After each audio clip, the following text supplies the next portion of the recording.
तुझे कितनी बार समझाया है आतंकवादी की प्रेम कहानी नहीं होती लाला।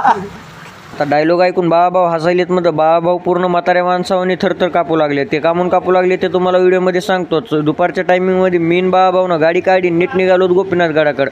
आता इकडे कामून आलो तर आम्ही ते देखील तुम्हाला सांगतो. का म्हणजे आम्हाला इथं करायचं होतं एका रूमचं मेंटेनन्स, ते पण लाईट फिटिंगचं. आणि आम्ही लाईट फिटिंगचं मेंटेनन्स करून गेला नीट आलोत पांगरी कारखान्यावर, साखर कारखान्यावर मेंटेनन्स करायचं होतं. नंतर आम्ही वापस येताना असला धो पाऊस लागला भाऊ, विशेष हार्ड. पावसाला माहीत होतं की हे यात रस्त्यानं जाणार आहेत, पडा आता यांच्या अंगावर. पडला पाऊस आमच्या अंगावर, पण बाबाभाऊ असला व्हायब्रेट मोडमध्ये गेला की विषयच हाड. बाबाभाऊकडे बघून मलाच भीव वाटायला लागला, एवढा थरथर कापू लागला. म्हणलं आधी गोल डोकं पुसून घे बुवा.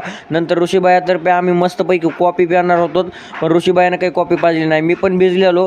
आणि नंतर सांच्या बार चालू आपण जिममध्ये मस्तपैकी आज बॅक मारायचं होतं. मग काय अर्जुन भाऊचा विषय हार्ड आहे. बॅक म्हणल्यास काय सन मारलं, टी बार घेतला, नंतर टी बार पण रप मारायला लागलो. लास्टला सायकल घेतली बघा, मस्तपैकी 15 मिनटं सायकल खेळीन, नंतर नीट आलो गावाकडे. तर गावाकडे मी भंगारापासून आपल्या तात्याला सोपा बनवून दिलता. तात्या म्हणले भंगार आहे आपल्याकडे लय पडायला.